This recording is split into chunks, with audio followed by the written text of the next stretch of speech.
Hi, welcome to the new video. And आज हम discuss करने वाले हैं माइंड बॉडी कनेक्शन के बारे में, and that with respect to our weight issues. यानी कि मेरा बॉडी वेट और मेरे माइंड का क्या कनेक्शन है, राइट। एक तो होता है कि वेट लूज हम कर रहे हैं अगर, तो डाइट और बाकी सब हम ट्राई करते हैं, करना भी चाहिए डेफिनेटली। लेकिन अगर वो सब कुछ ट्राई कर लिया है बट यू फील कि समहाउ वो वेट कम ही नहीं हो रहा है, एंड वो बहुत ही रेजिस्टेंट वाला वेट है जो जा ही नहीं रहा है, ओके। तो इसके कुछ सबकॉन्शियस रीजंस हो सकते हैं। अगर आप इसको भी साथ में वर्क करते हो तो आपको बहुत जल्दी एंड अच्छा रिजल्ट मिलेगा। Alright, okay. सो मैं कुछ सबकॉन्शियस रीजंस बताती हूँ आपको जो वेट से रिलेटेड होते हैं, राइट। अगर कोई पर्सन है और उसको बाहर अपने आप को दिखाने में प्रॉब्लम है, मतलब उसको लोगों के बीच में जाने में खुद को रहता है कि मैं इंट्रोवर्ट बन के रहूँ, मैं लोगों के साथ ज़्यादा ना मिलूँ, right. He has some issue with being seen, कि मतलब लोग मुझे ना देख लें, मुझे अपनी वीडियोस नहीं पोस्ट करनी, मुझे अपने आप को नहीं दिखाना। तो समहाउ क्या होता है कि बॉडी अपने आप में कुछ ऐसे चेंजेस लाती है, वेट गेन कर लेगी या कुछ तो ऐसा कि जिससे आप दिखो ही ना बाहर जाके। मतलब बॉडी ये चीज़ करती है आपको प्रोटेक्ट करने के लिए। मतलब हमारी बॉडी हमारा साथ देती है हर चीज़ में, चाहे वो फिर गलत हो चाहे सही हो। अगर मैं चाहती हूँ कि लोग मुझे ना देखें, तो मैं ऐसा क्या करूँ कि अगर मैं फैट हो जाऊंगी, कुछ ऐसा हो जाएगा, फिर लोग मुझे नहीं देखेंगे या मैं बाहर ही नहीं जाऊंगी, राइट। तो बॉडी इस तरह से वर्क करती है। और सेकंड रीज़न ये भी हो सकता है कई लोगों का कि they want to be seen. उनको है कि सब लोग मुझे देखें and everyone look at me, so their body hold on to the weight so that to gain the attention, कि उनको वो अटेंशन मिले। अगर उनकी बॉडी बल्कि होगी तो लोग उनकी तरफ ज़्यादा अटेंशन देंगे। तो ये जो अटेंशन सीकिंग वाला है, बॉडी उस तरह से भी वेट को गेन करती है, ओके। एंड जो अनदर रीज़न है वो होता है प्रोटेक्टर। मतलब हमारी बॉडी में जो वेट होता है या फैट है, that is here to protect us. वो कैसे हमें प्रोटेक्ट करता है कि अगर कोई पर्सन है, उसको सबने क्रिटिसाइज किया, उसको बुरा बुरा बोला, एंड तो उसकी स्किन पे उसको क्या हो जाएगा, फैट एक्यूमुलेट होने लग जाएगा। जैसे मैं एक ना लेयर बना लेता हूँ जो मुझे प्रोटेक्ट करेगी, जो मुझे इंसुलेट करेगी, कि लोग मुझे बुरा बोल रहे हैं बट वो लेयर मुझे, मेरे और उनके बीच में एक प्रोटेक्शन लेयर है।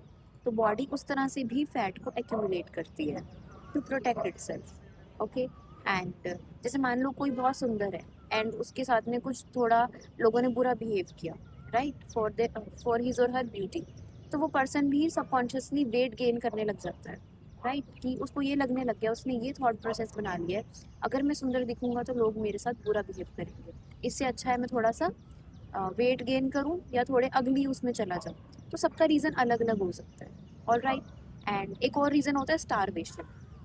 यानी जब किसी पर्सन ने बहुत ज़्यादा भूख वाली लाइफ को एक्सपीरियंस किया है, वो ये हो सकता है कि आपने इस लाइफ में किया हो, जैसे खाने को फूड नहीं है तो बॉडी क्या करती है, और ज़्यादा फूड को एक्यूमुलेट, मतलब कि वो अपनी बॉडी में स्टोर करने लग जाती है कि हो सकता है कल को खाना ना हो, तो फिर हम कैसे सर्वाइव करेंगे। तो बॉडी उसको फैट को एक्यूमुलेट करती है।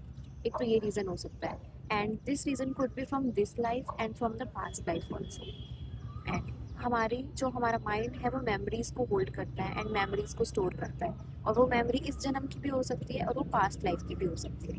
मतलब मान लो इस जन्म में बहुत छोटे बचपन से ही ऐसा कोई सिचुएशन नहीं थी, आपकी लाइफ गुड थी, हर चीज़ अच्छी थी, बट समहाउ ये फीलिंग आपके अंदर है स्टिल, ठीक है। तो ये हो सकता है पास्ट लाइफ के कुछ पैटर्न्स हमारी लाइफ में रिपीट हो रहे हैं, ओके। अभी रिसेंटली एक क्लाइंट थी, उनका ना पास्ट लाइफ सेशन किया गया फॉर द वेट इशू थी।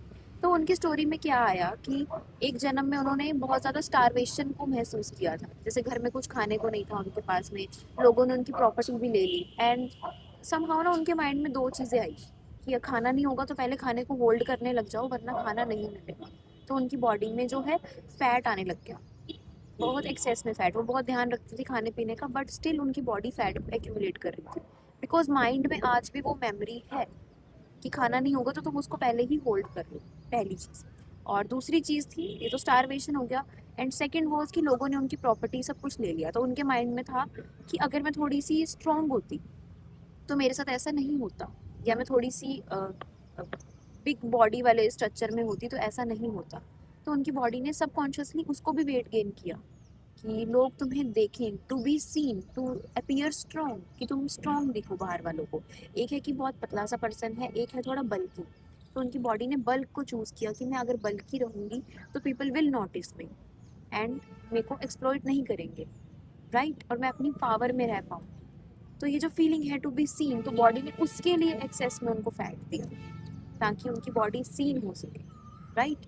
सो ये कुछ रीजंस हैं हमारे सबकॉन्शियस जो फैट को डिनोट करते हैं, मतलब फैट को बढ़ाने में है इन्वॉल्व। ओके, एक और होता है निगलेक्ट। मतलब जब कोई बच्चा है, मान लो उसको मदर से नरिशमेंट नहीं मिला, नरिशमेंट नहीं मिला मीन्स कि जैसे उसकी कोई केयर नहीं की गई या उस पर्सन को केयर नहीं मिली अपने लाइफ में, राइट। तो सबकॉन्शियसली उसकी बॉडी को लगता है कि nourishment is not for me, तो अंदर ही अंदर उसकी बॉडी फैट इंसुलेट करने लग जाती है। वो बंदे अपनी या तो इमोशनल ईटिंग करते हैं उस गैप को फिल करने के लिए, मतलब कोई अंदर से लोनली फील कर रहा है अगर, तो वो बहुत ज़्यादा स्वीट्स खाएगा, मीठा खाएगा, या फिर एक्सेस में फूड, क्योंकि अंदर एम्प्टीनेस है, लोनलीनेस है, उसको भरोगे कैसे? बाय फूड, क्योंकि फूड मदरिंग को भी डिनोट करता है। फूड से एक इमोशनल कनेक्शन होता है हमारा, राइट। जैसे कि मून प्लैनेट होता है वो फूड को डिनोट करता है, और फूड, मदर, मून प्लैनेट, ये तीनों चीज़ें कनेक्टेड हैं। तो मदर वाली नरिशमेंट वो लोग सिर्फ खाने में ढूंढते हैं, राइट। तो उस तरह से जिनको बहुत निगलेक्ट मिला होता है, या तो उनको भूख ही नहीं लगती, पूरा पूरा दिन वो भूखे रहेंगे और उन्हें पता भी नहीं चलेगा कि मुझे भूख लग रही है या नहीं। एंड अगर ऐसा नहीं है तो वो एक्सेस में खाना खा रहे हैं और कुछ भी खा रहे हैं, इमोशनल ईटिंग कर रहे हैं, तो ये पैटर्न आ रहा है। ओके, तो ये कुछ रीजंस हो सकते हैं जिस वजह से हमारी बॉडी वेट को होल्ड कर रही है, एंड एक्सरसाइज वगैरह करने पे भी वो चीज़ें सही नहीं हो रही हैं, और अगर हो रही हैं तो फिर कुछ टाइम में वो चीज़ें वापस आ रही हैं, बिकॉज डीपली सबकॉन्शियस वायर उस तरह से हो रखा है कि हम सोच वो चीज़ें रहे हैं, राइट। या तो बॉडी आपको प्रोटेक्ट कर रही है वेट के थ्रू, या वो दिखना चाह रही है, या फिर बचना चाह रही है लोगों से, तो वेट को एज अ इंसुलेशन वो ऐड कर रही है उस पॉइंट पर। एंड या तो उसको केयर चाहिए, बहुत एम्प्टीनेस है इनसाइड में, तो आप इमोशनल ईटिंग कर रहे हो। तो ये आपकी थिंकिंग पैटर्न्स बहुत ज़्यादा रिलेटेड हैं आपकी बॉडी से, एंड आपकी जो डिसीजेज होती हैं वो सारी आपस में रिलेटेड है। और वो इस लाइफ के भी हो सकते हैं, यानी बचपन से आपके क्या क्या एक्सपीरियंस रहे, आपने इस लाइफ में क्या क्या फील किया, क्या क्या एक्सपीरियंस किया, आपका बचपन कैसे हालातों में गुजरा है। ओके, एंड सेकेंडली हो सकता है अगर इस जन्म में सब सही था तो पास्ट लाइफ की मेमोरीज, बिकॉज कहते हैं ना कि बॉडी मर जाती है पर हम अपने साथ कुछ नहीं लेके जाते, लेकिन अपने संस्कार लेके जाते हैं। संस्कार आर लाइक मेरे थॉट्स कि मैं क्या सोच रही हूँ, या जो जो मेरे एक्सपीरियंसेस हुए, राइट। तो वो सब कुछ हम लेके जाते हैं अपने साथ। तो सेम चीज़ है, अगर किसी ने कुछ एक्सट्रीम चीज़ों को फेस किया अपने पिछले लाइफ्स में, तो आज भी उनके माइंड में वो मेमोरीज हैं, वो मेमोरीज और वो फीलिंग्स डीपली एम्बेडेड है। अब इसको सही कैसे करेंगे? तो पता लग गया कि चलो ये प्रॉब्लम है, पहले तो अपना पैटर्न डिकोड करो, राइट। वो कैसे होता है? हिप्नोसिस सेशन से भी कर सकते हैं हम, मतलब कि पास्ट लाइफ रिग्रेशन थेरेपी हम इसमें यूज़ कर सकते हैं। और हमें बेसिकली अपने पैटर्न को ढूंढना है कि यार मेरे साथ में ये पैटर्न कौन सा है जो मेरे प्रॉब्लम को क्रिएट कर रहा है, फिर उसको वहाँ पे रिजॉल्व किया जाता है थ्रू थेरेपी ऑन। ओके, सो हम इस तरह से कर सकते हैं, एंड आप इसके लिए अपना 1-on-1 सेशन मेरे साथ बुक भी कर सकते हैं। All right, thank you so much.